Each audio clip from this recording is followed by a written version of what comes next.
Hi, everyone. This is Dr. Melissa Rich, and you are listening to episode 12 of the Taking Care of Your Temple podcast. And this is the last of the series on anxiety. This is Anxiety Antidote Part 3.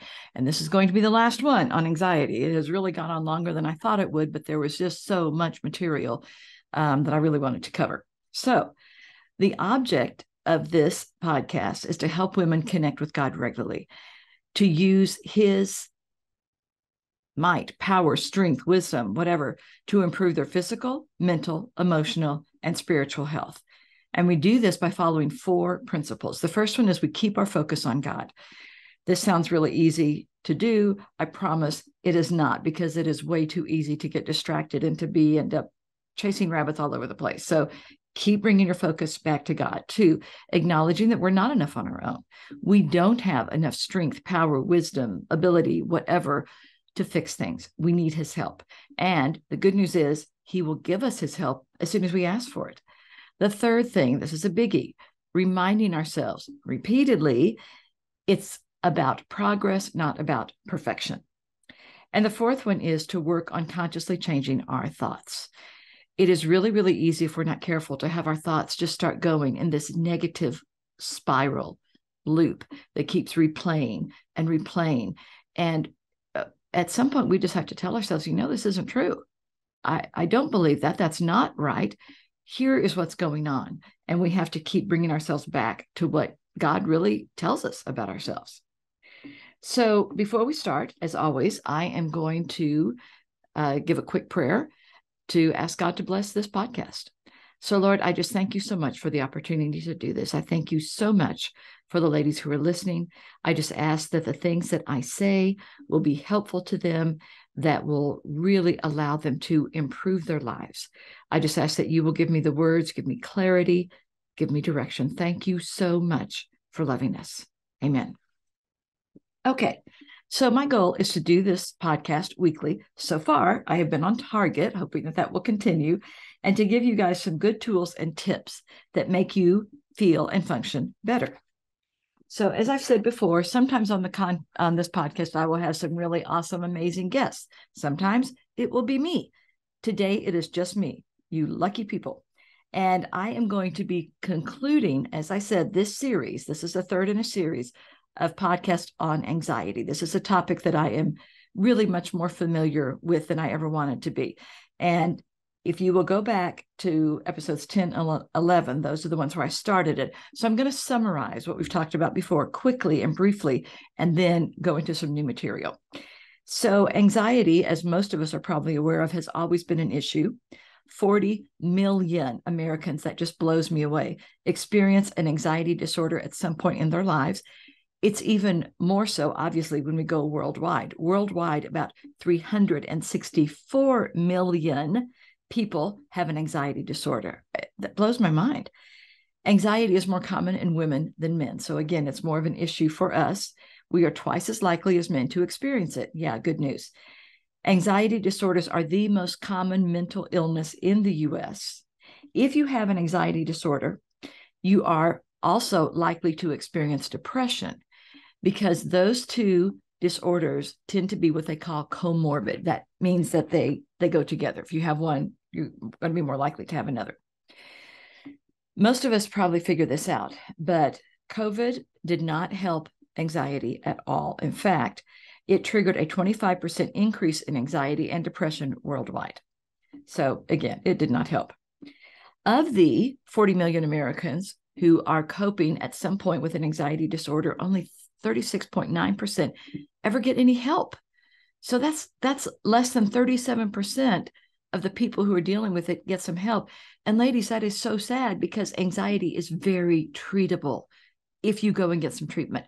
But so many people just think that, well, I don't know, it's just the way I've always been. It's just not I guess I'll just have to figure something out. No, you don't have to. You can get some help. There is help available. And it can be difficult sometimes to tell if you're having an anxiety disorder or if you are suffering from what is called situational anxiety. So I'm going to summarize those really quickly. Situational anxiety is the intense sense of fear, dread, worry, being scared. that is caused by a specific event or a situation. So being in that new, usually unfamiliar situation is a really common trigger for situational anxiety. In most cases, and this is what distinguishes it from an anxiety disorder, is that once a situation is over, the anxiety begins to subside and you feel better. Now, anxiety disorders. There are 6 main kinds that I'll go through. And again, I went through these more thoroughly in episode 10. Generalized anxiety disorder, or GAD. This is chronic anxiety that happens even when there's little or nothing going on to cause it or provoke it. It just happens. And these feelings, this is a big key here, can interfere with daily activities. They make it difficult for you to do the things that you want to do. You don't go on dates because you're so stressed out about it. You call in sick to work a lot. That's GAD. Obsessive compulsive disorder, or OCD. This is a disorder that is characterized by recurrent, unwanted thoughts. Those are the obsessions. And repetitive behaviors. Those are the compulsions. So repetitive behaviors can be things like washing your hands a lot, counting, checking, cleaning. And they perform those behaviors in the hopes of either preventing the obsessive thoughts from happening altogether or making them go away. It doesn't work, but that is the hope. And the difference here, the example that I usually give, I will sometimes check to make sure that I locked my doors twice because I can't remember. Did I actually do that once tonight already, or was it last night? But once I do it the second time, if I do, then I'm good. These people will literally check their doors 25 times. Even though they know, I've just done this, it's okay. But they have that compulsion that they have to do it again. So that's kind of the difference there. Panic disorder. This is characterized by repeated and unexpected episodes of intense fear. And they tend to be accompanied by physical symptoms that can include things like chest pains, heart palpitations, shortness of breath, just, and you can't catch your breath, dizziness, some type of abdominal distress. Your stomach is just churning. Some people experience a panic attack, especially for the first time, and they think they're having a heart attack or they're dying. And the only way they're able to really tell is they go to an emergency room, they get hooked up to a heart monitor, and then they get the happy news that your heart is fine, you must be having a panic attack. Such fun. But this is very common. Phobias. Usually most of us know what a phobia is. It is an excessive or persistent fear of a persistent object, situation, or activity that for the most part really is not harmful. We know it's not going to kill us. Patients know the fear is excessive, but they are not able to overcome it. So these fears cause so much distress that people will go to extreme lengths to avoid the situation. So I remember years ago, I worked in this building that had like 8, 9 floors. And there was this one lady who was on like the next to the top floor, and she had claustrophobia, could not do elevators. So I always saw her going up and down stairs. And that really wasn't a bad one. I mean, she was getting lots of steps in. That's not a big thing. But I've known other people who avoid flying, even though they need to fly for their job because they're so afraid of airplanes. So those can be bad. Post-traumatic stress disorder, or PTSD. This is becoming more well-known. I started to say popular. It's really not popular, but more people know about it. And this is usually triggered after exposure to a really scary event where physical harm happened or was threatened. You thought you were going to be hurt. And things that can trigger PTSD include being mugged, being in a really bad car accident or a plane crash, living through a fire in your building or a tornado. Some of the symptoms here include remembering or thinking about the traumatic event a lot, even when you don't want to. It like pops into your head. Reliving it or having flashbacks, not just thinking about it, but feeling like you are back in the event, or having nightmares about it. There is a lot of avoidance that goes along with PTSD. People don't like to think about it. They don't like to talk about it. I've said some, I can't remember if I did in this podcast. When I lived in Oklahoma City, I did a lot of PTSD assessments for military veterans, several hundred. And I remember one young man who, well, he wasn't that young because he was a Vietnam War veteran. He lived near Little Vietnam in Oklahoma City. And he told me that he could not drive through it because he would see the signs, see the people, hear the language, smell the food cooking, and it just slammed him right back into Vietnam. So he had to drive around it in order to get anywhere. And it was kind of a real inconvenience to him because he lived so close to it. But that's very typical of PTSD. And then the last one, the last major anxiety disorder, is social phobia, sometimes called social anxiety disorder. This is where people are really, really anxious and feel very self-conscious in just these everyday situations. It can be something like one thing, like you are afraid of public speaking or eating or drinking in front of other people. Or sometimes it's so broad that you are just afraid to be around other people in general. So you really become a hermit. That's not a good one. So those are the main types, either situational anxiety or anxiety disorders. And because anxiety is so common in our world today, we are all going to experience it. I mean, that's just it. If you do not have an anxiety disorder, and I don't, and I am so thankful, good for you if you don't, I promise you will experience situational anxiety more than once. Something will happen. You will have a loved one in the hospital that you are scared to death is not going to make it. Your company is downsizing, or your spouse's company, and you're terrified that you're going to lose your job. Those things are going to happen. I mean, that's just the world that we live in. So since it's really impossible to avoid anxiety, we really are better off learning how to deal with it. So I talk a lot about what does God say about anxiety. He says a lot. Anyone have any idea? I kind of talked about this before, but for you new ones, how many times God tells us not to be anxious? In the Bible, he says the phrase, do not be afraid, 365 times, one for every day of the year. It's almost like he knew we would need to hear this. What a surprise. So I'm going to tell you, and I do have on my Facebook page, Taking Care of Your Temple podcast, I think it's episode 10, I have a list of Bible verses relating to anxiety that you're welcome to download. So here are some that I really love. Isaiah 1:9. Have I not commanded you? Be strong and courageous. Do not be afraid. Do not be discouraged. For the Lord your God will be with you wherever you go. And that is out of the NIV, New International Version. Zephaniah 3:17. For the Lord your God is living among you. He is a mighty Savior. He will take delight in you with gladness. With his love, he will calm all your fears. He will rejoice over you with joyful songs. That's a New Living Translation. Ladies, how many times has someone taking delight in you with gladness, used his love to calm all your fears and rejoice over you with joyful songs? Only one person that I know of in my life, and that's God. But he does that for us. That's an amazing promise. And then Isaiah 40:31, one of my very favorites that I say to myself every morning. But they that wait upon the Lord shall renew their strength. They shall mount up with wings as eagles. They shall run and not be weary, and they shall walk and not faint. And that's good old King James Version.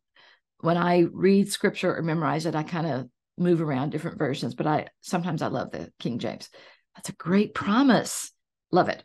Okay, some resources, and this will also be in, no, actually, I think these may be with episode 12. Anyway, they're in the Facebook group.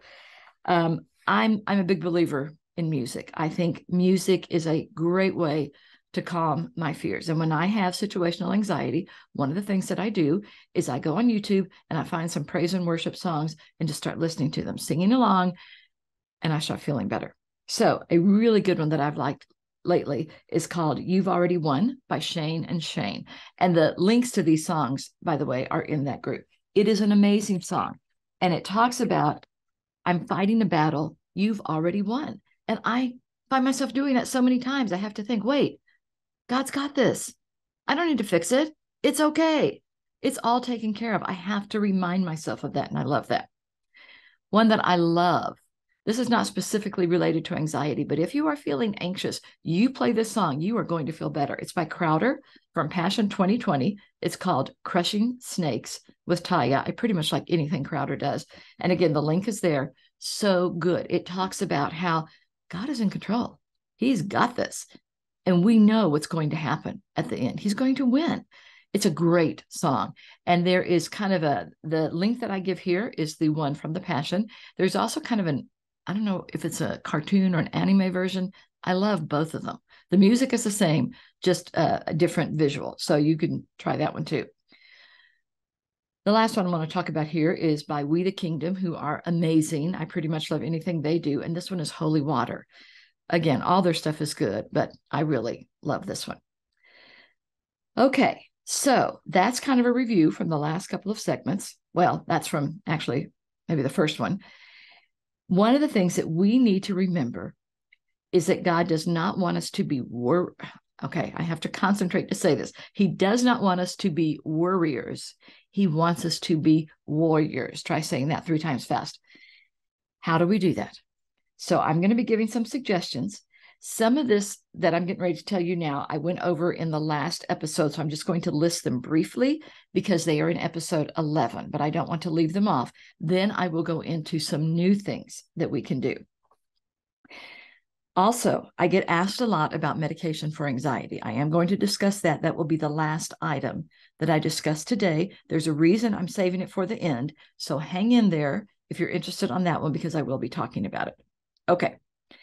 So some things from the last episode, from episode 11, that we can do to start lowering our anxiety. Exercising, number one. Well, it's really not number one. Prayer or talking to God should be, but this is right there at the top of the list. If you are not exercising, get on it. Exercising is an amazing anti-anxiety remedy. Slow, deep breathing. Just in and out. When we get anxious, we start doing a lot of fast, shallow chest breathing. And that makes things worse. In fact, it can lead you to hyperventilate. So slow it down. Now, prayer. I should have had prayer, number one. But when I am experiencing situational anxiety, I pretty much talk to God nonstop because I want help. I don't want to try to do this by myself. So prayer is a great remedy for anxiety. Journaling or talking it out. That's always a good one. It's a way of processing and getting rid of it. Eating a healthy diet. I don't know about you, but I happen to be bad about if I'm stressed, I want comfort food. And have you noticed that comfort food is very rarely healthy food? I don't know of anybody whose comfort food is carrots. It's not mine. I want carbs or fat or sugar. Yeah. So I have to really watch that because that eating unhealthy when you're anxious does not help. In fact, it can make things worse. So eating a healthy diet, limiting your use of social media. This is not helpful. Social media does not make you feel better most of the time. So really try to limit that if you're going through some anxiety. In fact, get off of Facebook or whatever social media and get on your knees. I've done that before too. That's much more helpful than getting on Facebook. Nothing against Facebook, but it's not always the best. Decrease your phone use and screen use in general. Again, do some other more productive things. Change the messages that you're giving yourself. This is something I talk about throughout. Get enough sleep. Now, admittedly, this one can be hard to do because I don't know about you all, but when I am anxious, when my mind is racing, it's hard for me to fall asleep. So work on that one. Get to bed at a reasonable hour. Set the stage. Do the best you can to get to sleep. And if you're still awake, just talk to God. That's when I talk to him a lot, is when I'm lying in bed awake at night. I can't go to sleep. And I just keep giving it back to him, giving it back to him, giving it back to him. So do that. Nurture positive, supportive connections. We all need other people. And when we're stressed, when we're totally wigging out, that's a time when we really need them a lot. Spend time outside in nature. God created nature. It can be beautiful. And if you are lucky enough to live by a beach, go outside. It's just, there's something very soothing about, and this is documented. This is not me saying it. There's a lot of research backing this up. Fresh air, sunlight, green plants, or waves, water. It just all makes you feel better. Touching and cuddling. I love being around kids at this time because they want you to hug them. They want to be picked up and held. And it's very affirming. And another one is pets. My sons are, okay, I have to think, 31 and 33. So it's not like I can just pick them up and cuddle them. Okay. However, I do have a grandson. When I see him, I can do that to him. And then I have my dogs, and they love to be cuddled and sit on my lap. And it makes me feel better. So those are some things that you can do that I covered last time. Now we're going to get into some of the new stuff for this one. Okay.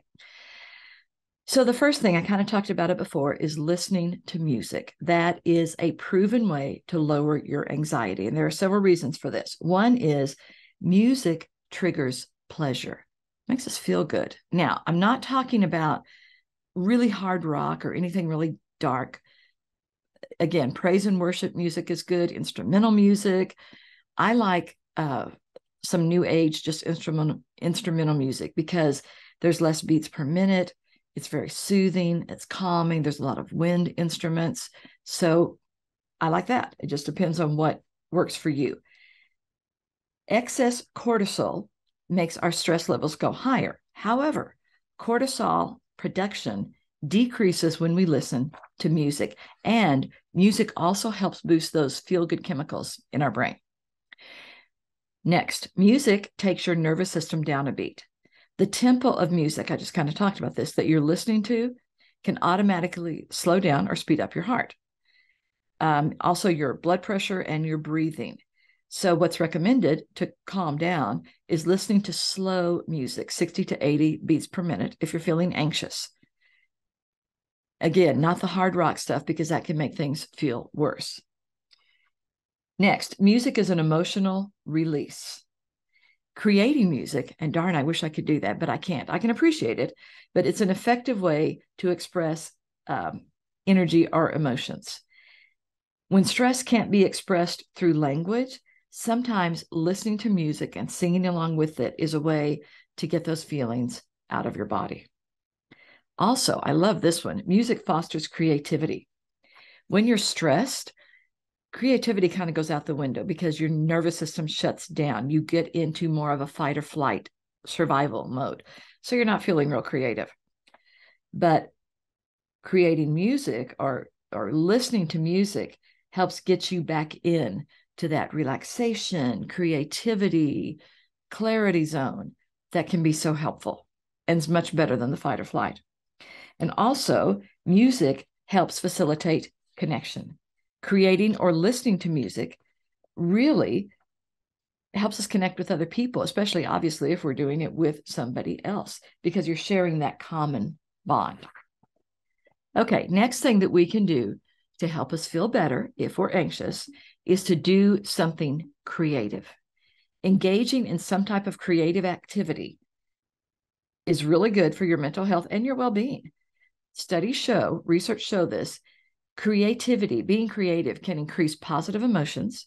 It can decrease depression, reduce anxiety and stress, and it can even improve your immune system functioning, so you don't get sick as much. I mean, it is a win-win any way you look at it. When we're young, a lot of us are creative without even trying. We just do it. We make mud pies. We draw pictures. We wear costumes. We act out plays. We become other people. We sing. We dance. As we get older, being creative kind of gets crowded out of our lives. However, it really is important, because usually when people are creating something, they get lost in the activity. The art of creating requires focus and concentration.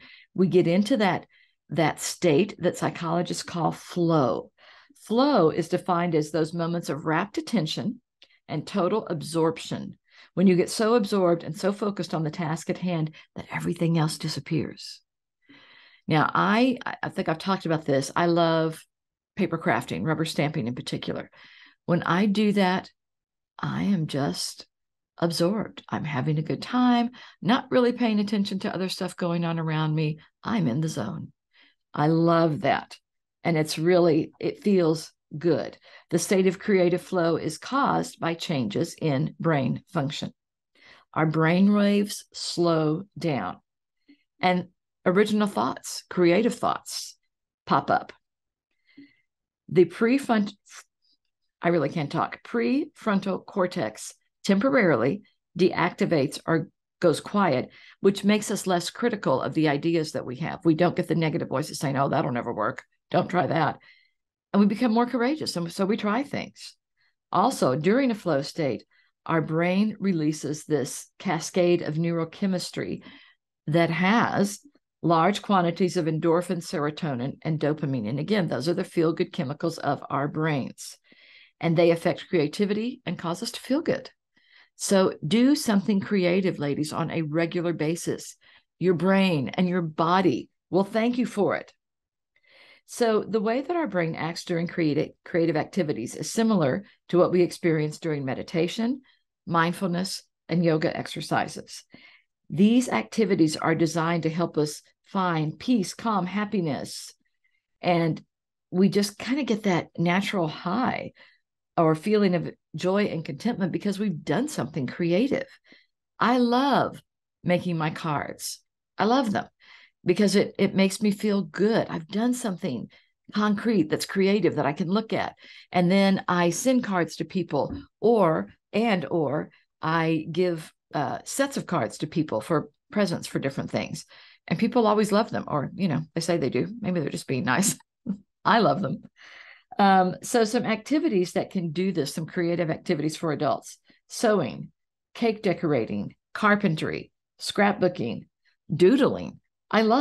There are classes about doodling. I used to doodle all during high school and college during classes because that was a way to keep me focused. I had to have some type of tangible visual focus in order to be able to listen, because I'm much more of a visual person. Painting, and especially as long as you remember that the goal is not perfection. It's about just creating and trying something new and different. Adult coloring books are becoming so much more popular. That's something else that I used to do all on my own. Just I would doodle and then I would color it in. So I was ahead of the curve.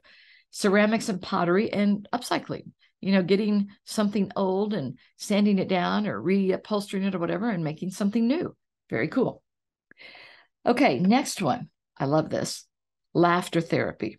This is a type of therapy that uses humor to help relieve pain and stress and improve your sense of well-being. I recommend this for clients all the time. It can be used to help people cope with a serious disease. I don't know if any of y'all are familiar with, I should have looked this up before I started this. I think it's Norman Cousins' Anatomy of an Illness. He was the first one who really started this. He contracted cancer and was giving all these choices of treatments, and he decided he was going to try something different.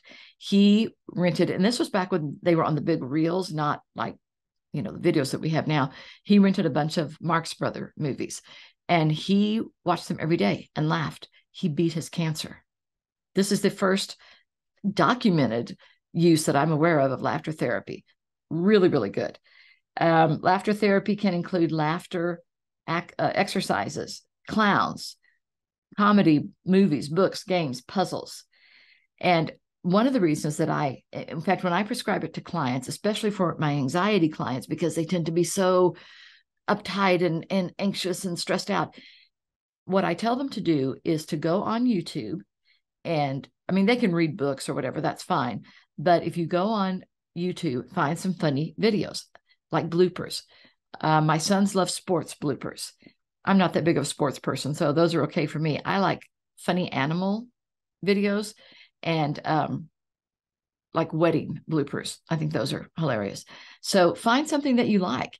You may not laugh out loud, but you may chuckle or smile or whatever, and that's what you want. So the reason that laughter therapy is so good is because there are short-term and long-term benefits.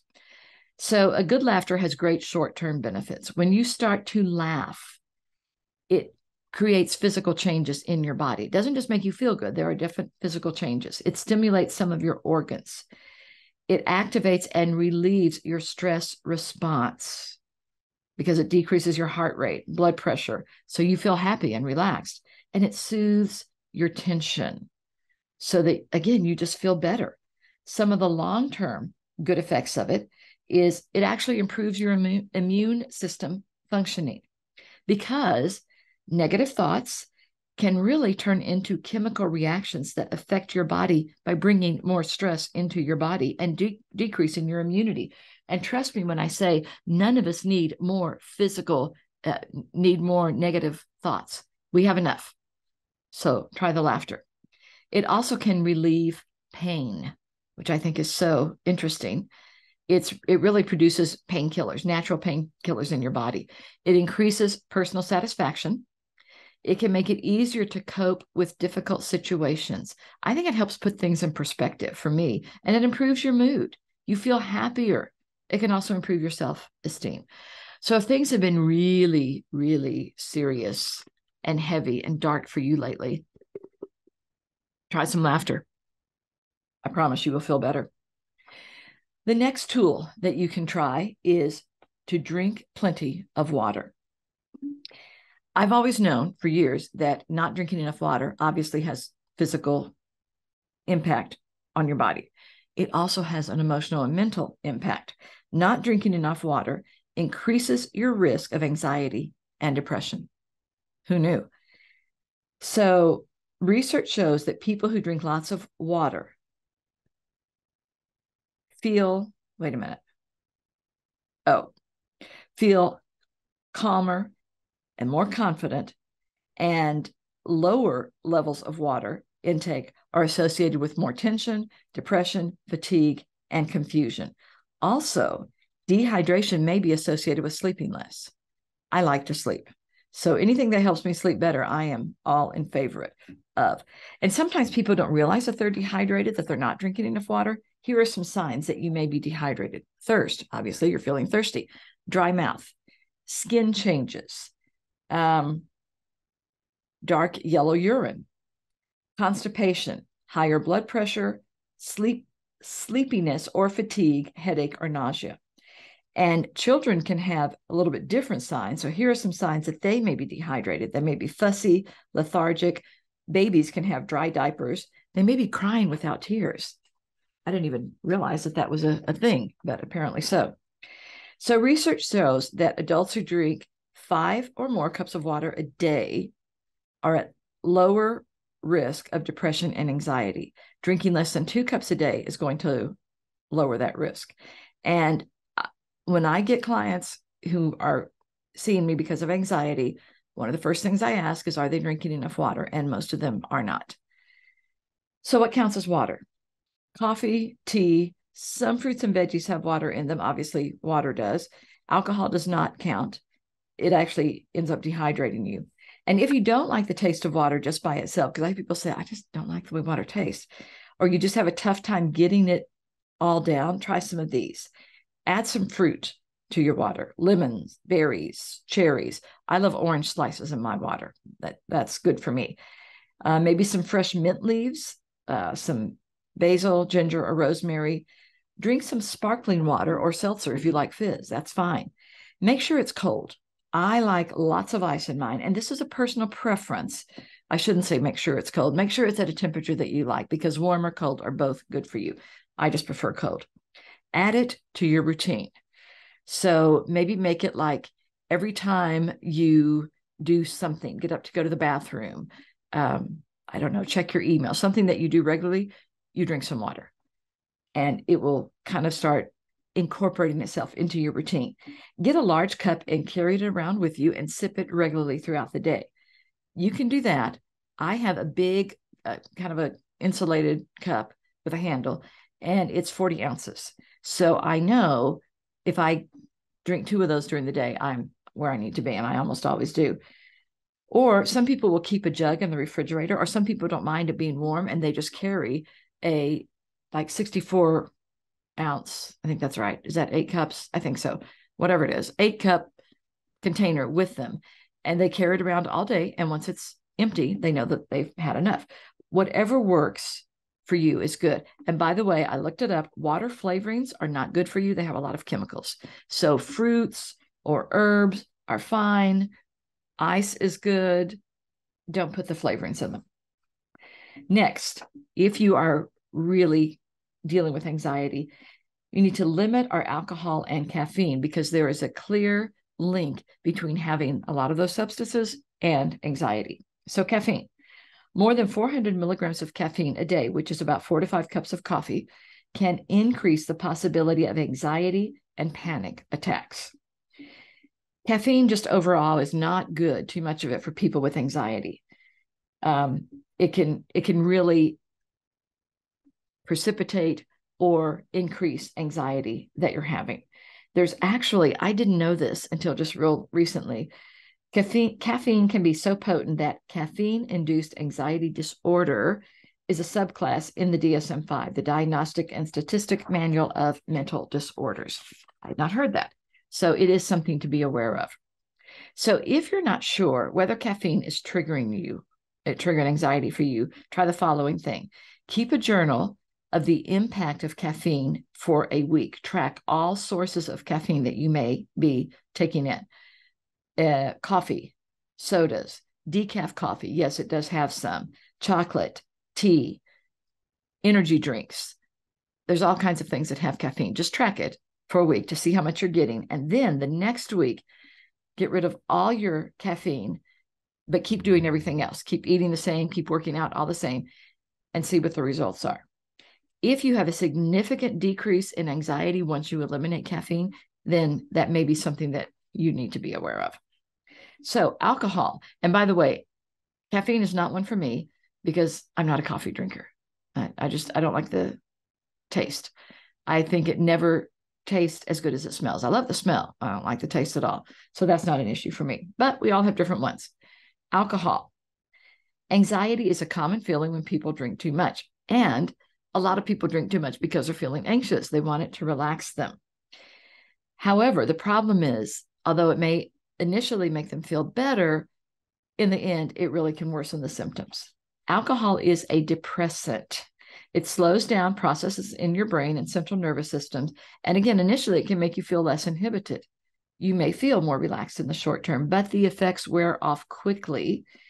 And again, if you're anxiety prone, drinking can really make the situation worse.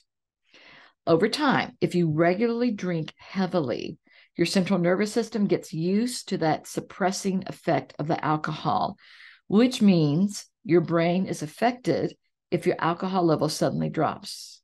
You can go straight into fight or flight as the alcohol leaves your system. Same reaction as an anxiety disorder. So if you suffer from anxiety, it really is important to not be tricked by the temporary feeling of relaxation that alcohol provides. To avoid getting trapped into this vicious cycle, you have a drink. Well, let's back up. You feel anxious. You have a drink. You feel relaxed in the beginning because the alcohol affects your brain. Then you feel anxious as the alcohol begins to leave your body, and you have another drink to relieve your anxiety, and you keep going on that cycle. But that last step can start the whole process again. So the more you drink, the greater your tolerance becomes for alcohol, meaning that you need to drink more alcohol to get the same feeling. If you rely on alcohol to mask anxiety, you may start to rely on it just to relax, period, and it can put you at risk for alcohol dependence. You don't want to add that problem to your life. Okay, another tool that I've come up with that I've shared with a lot of clients to cope with anxiety is to interrupt the cycle of anxiety. It's the doorway effect. All right. The doorway effect, I think we've all experienced it. You in your kitchen, washing dishes, doing whatever, and you suddenly remember something you need to get in your bedroom. You leave the kitchen, you walk into your bedroom, you get there. You have absolutely no memory of why you're there. Anyone ever do that? Yeah, all the time. They say the best thing to do is to go back to where you were, and maybe you'll remember. The reason this happens, it's called the doorway effect. A person's short-term memory kind of declines when passing through a doorway, moving from one location to another, the way it wouldn't have done if they'd stayed in the same place. So what I tell people is if you start getting anxious, stop what you're doing and go somewhere else. Go to another building, another room, go outside if you're inside if you're outside, then start doing something else. So you're interrupting that cycle of anxiety, and you're using a natural phenomenon, the doorway effect, that happens to all of us. So try that. A lot of times that really does help because anxiety is very cyclical. Your brain just starts telling you the same things over and over. This is terrible. Oh no, what am I going to do? Da, da, da. And if you can just interrupt it a lot of times and give yourself some breathing room, then you can feel better. Okay. Another thing that can help is aromatherapy or using essential oils. Aromatherapy is a holistic healing treatment. I like holistic, natural things that uses natural plant extracts to promote health and healing. Sometimes it's called essential oil therapy. Aromatherapy uses essential oils to improve health and well-being. It's kind of looked at as an art and a science, and recently, aromatherapy has been gaining more recognition in the fields of science and medicine. They're finding out, by golly, this stuff really does work. Who knew? Humans have used aromatherapy for thousands of years. Ancient cultures in China, India, Egypt, and elsewhere incorporated aromatic plant compounds in resins, balms, and oils. And they used those substances for medicinal and religious purposes. And they were known to have both a physical and a psychological effect. Also, essential oils are mentioned throughout the Bible. So a few of them are frankincense. Remember, that was a gift that was given to Jesus. This is the king of oils. Myrrh was used for holy anointing. Cedarwood, used to treat skin conditions and leprosy. I thought that was interesting. Hyssop for cleansing.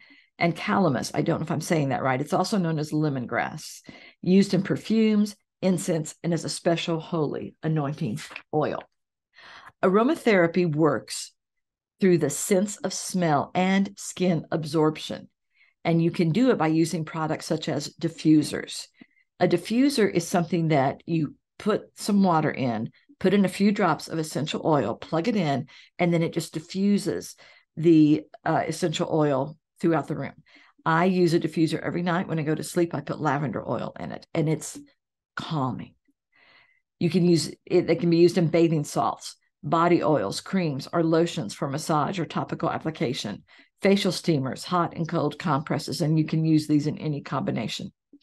Essential oils are available online in health food stores, but it is important to buy from someone who is reputable, ladies, because essential oils are not regulated by the FDA.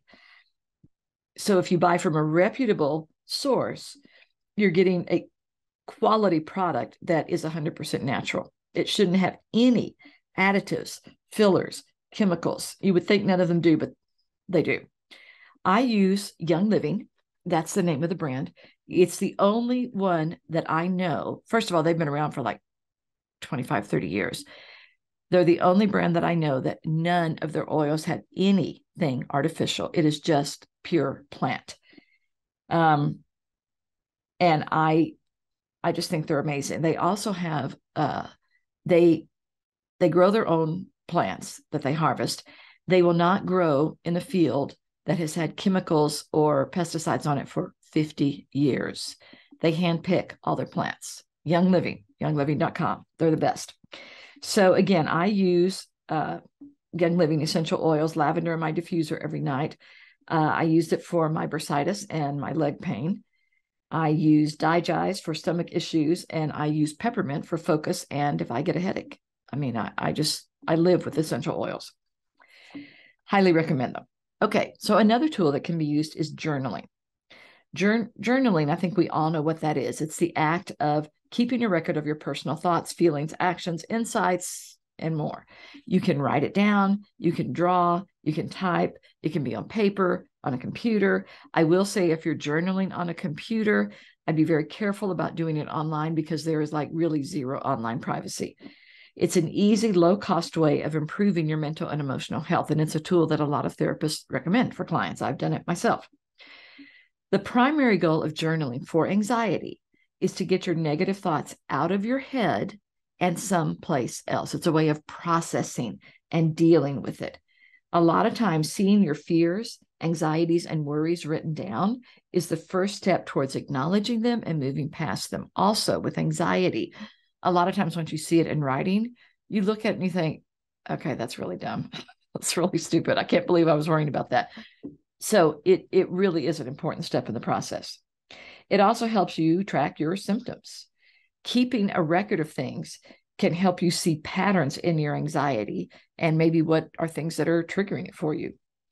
It can reduce your anxiety. Journaling about your feelings is linked, showing it by research, to decrease mental distress. Researchers have found in studies that various physical conditions, including anxiety, is really lowered when participants in the study wrote for 15 minutes, 3 days a week over a 12-week period. They had increased feelings of well-being, fewer depressive symptoms after 1 month, and their mental well-being continued to improve during the 12 weeks of the journaling. Okay, another big one today is apps. I'm not going to go into these too much. All of these will be listed in the Facebook group, simply because they change so much. There are new ones out all the time. So right now, as of today, when I am recording this, I did some research, found that what people are saying the best anxiety app for meditation is Calm. I've known people who use Calm. I don't, but I've seen it and it seems to be really good. The best anxiety app for adult coloring. I love this. Colorfy. Best one for mood tracking. What's Up, a mental health app. Best anxiety app for sleep. Nature Sounds, Relax and Sleep. Best anxiety app for breathing techniques that will just, I am assuming, guide you through it. It's called Breathwork. Best anxiety app game. I love that. Anti-stress anxiety relief game. Not a terribly original name, but hey. Best anxiety app for journaling. Mood Notes, all one word. Best for adults. Headspace. I've heard of this one. Best for teens. Colorfy. And best game style app is Happify. So again, I'm not going to go into all of these because most of these I have not tried myself, so I can't recommend. But as of now, these are ones that are highly rated, and you can track them. By the time you listen to this, there will probably be some others because it keeps changing. So another one that I do use a lot is herbal teas. This is one that has been used for years. Herbal teas, some of them, can help take off the edge of occasional stress or anxiety. Others may be better if you use them on a regular basis. So some potential benefits of drinking different kinds of herbal tea can include improving sleep and insomnia, always good. Soothing upset stomach and digestive issues. That can definitely create anxiety if it's left untreated. Improving menstrual cramps can also create anxiety. Improving nausea and morning sickness, same. And improving blood pressure levels. So some types of tea that can have a calming effect. One is peppermint. I drink peppermint tea like every day. I love it. It helps at combating stress-induced feelings such as anxiety. Chamomile. This really does help, if you use it on the long term, reduce moderate to severe symptoms of generalized anxiety disorder. However, it doesn't prevent future symptoms from occurring. It will help you cope with what you have. So just drink some every day. Lavender. This has mood stabilizing and sedative effects. But they found that lavender can be just as effective as some medications at relieving anxiety. I love that. It can be beneficial for lowering anxiety and helping skincare conditions like aloe and burns, as well as aches and pains in your body. Valerian can help with insomnia, headaches, anxiety, and heart palpitations, and lemon balm, anxiety, insomnia, depression. It also boosts GABA. I should know what that is, and I can't think of it. It's a neurotransmitter that soothes stress. So those are all good for you. Okay. Next tip, the next tool that you can try is therapy.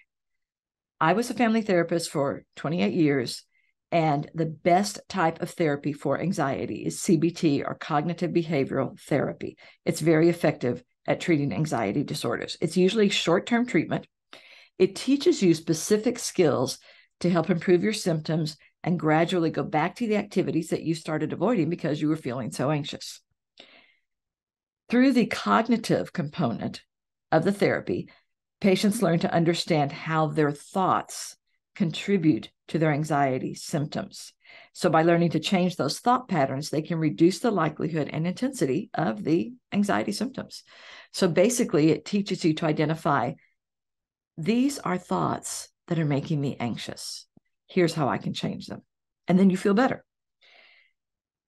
So with the behavior component, they learn techniques to reduce the undesired behaviors that are associated with the anxiety disorder.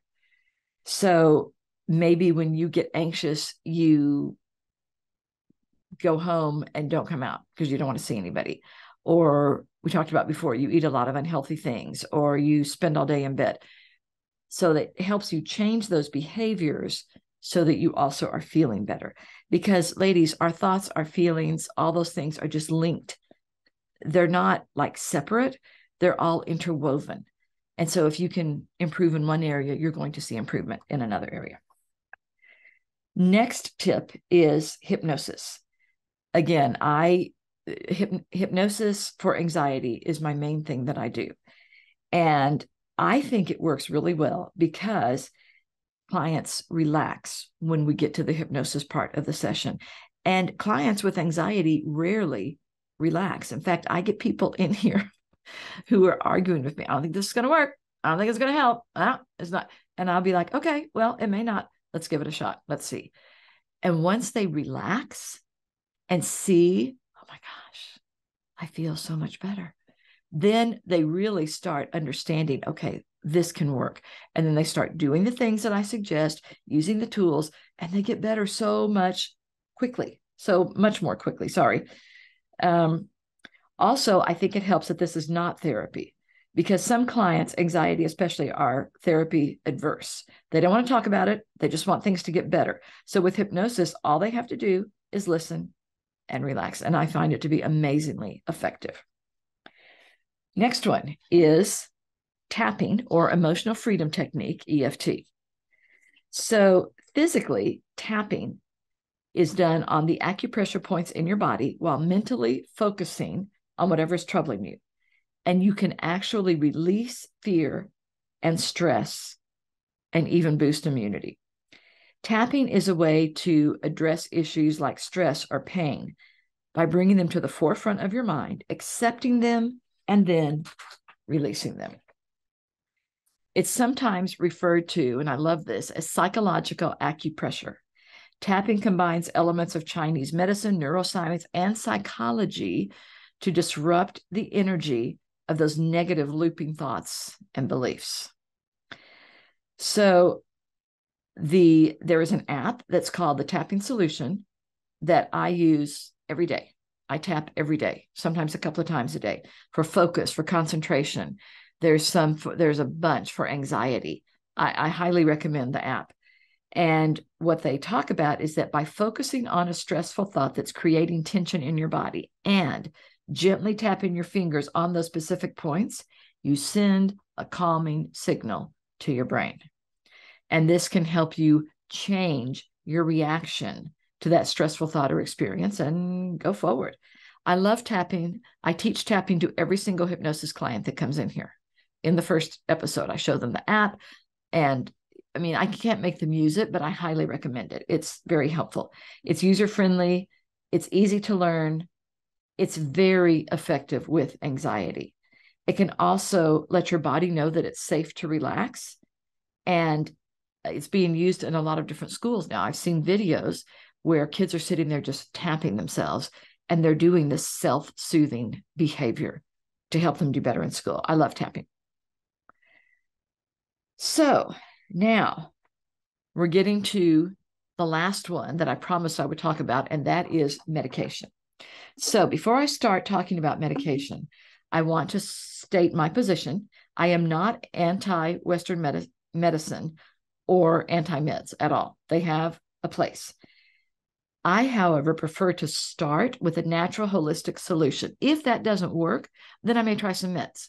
So the example that I've really been dealing with the last couple of months, I tend to get bursitis in my hips or my knees. The last couple of months, I've had it in my hips to the point that I was having pain, stiffness. I couldn't sleep on either side. I had to stop running because it was making it worse, although I did keep walking and I was running on my rebounder. I used ice, essential oils, massage, and I used Advil at night if needed. And as soon as I didn't need it, I stopped that. So after a couple of months of using natural means, my hip is much better. And I really plan on starting to run again in a few days. I'm going to try it. If it brings the pain back, then I will stop again. And my days of running may be over for a while. When I get to heaven, I will be able to run again. But I may have to cut back for a while. That's okay. But again, I didn't go right into any type of medicine. I'm cautious about meds because we live in a society that wants to take a pill to fix anything and to fix anything immediately. And the problem is it just doesn't work that way. My late husband, Ed, was a dentist, and I know from being married to him that prescribing medications is not as easy as people think. They want to give me a pill and I'll feel better. Well, the problem is they have to look into the doctors, the patient's age, their gender, their weight, and any other medications that they are currently taking. Will all those meds play well together? Sometimes they don't. And a lot of times finding the right medication and then the right dosage of the medication is a process that can take times, weeks to months. So it's not always just this immediate, here's this pill, take it, boom, you'll feel better. That's what we want. And I'm not going to lie, I would like that a lot of times too. Just give me a pill, let me take it, I'm better. It doesn't work that way. So the issues that I have with medication, some of them are that medications can solve one problem, but they can also cause others. I see that all the time. I hear people, especially with anxiety, will say, yeah, I'm feeling a little less anxious, but I just feel like a zombie. I'm just drowsy all the time. I have no energy. I mean, that's not helpful. They were never meant to be used on a long-term basis. Medications for anxiety were meant to be used on a short-term basis to stabilize you, to get you functioning better so that you can make some lifestyle changes, like the ones I've been discussing the last two episodes, so that you can start feeling and functioning better. Another problem with medication, you can develop a tolerance to them over time, where more and more is needed to get the same effect. The other thing, medications flat out do not work for everybody. About 50% of people who have been treated for anxiety just don't respond to the meds. And that is very common, really, for any type of emotional condition. We like to think, again, here's this pill, magic, take it, feel better. Unfortunately, it is not that way. And I mentioned there could be undesirable side effects. Some people get dizzy, some people get nauseated. And as I said, it can create dependency. So the main reason that I put medication last on my list of solutions is because I strongly believe we should try other remedies first. Now, please hear me. Some of you may need some medications for a while to get you stabilized so you can start making those lifestyle changes. And if that is what your doctor is recommending, do that. So I've given you a list of tools that can help you become more proactive and start feeling better. You may already have some things that you do to help you feel better. Do those things. Over time, you'll come across other things that may be helpful. Use them. The goal is to keep getting more tools in your toolkit so that you can lead the happy, healthy life that God intended you to have. Okay. So again, I have a list of thought optimizers for anxiety. I believe it's in episode 10. I'm going to share a couple of these now. Things that you can say to yourself to help yourself calm down. If I'm rushing around too much, I slow down and take some deep breaths. I look for humor in life and enjoy it. If I am holding on to anger and unforgiveness, I work on letting them go. I am richly and abundantly blessed. And again, there is a list of verses for anxiety in the Facebook group that you can access. So, fun facts about Waco. I love this part of the broadcast. Penguins are coming to Waco. Not tomorrow, but Cameron Park Zoo recently broke ground in December 22 for a new Penguin Shores exhibit, education center, and veterinary hospital. I love penguins. They're so cool looking. It's estimated to be open by summer 2024. Cool. The exhibit will allow the breeding of the endangered African black-footed penguin to take place. I mean, cool. I love that.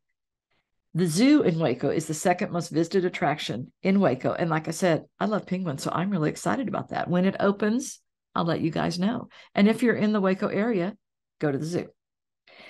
Okay, so in closing, along with this podcast and with Waco Hypnosis Center, I do public speaking. If you're interested in having me for an event, you can contact me through my website at www.drmorris, drmelissarich.com or email me at info@drmelissarich.com. Now, it is my pleasure to do this podcast. I love doing it.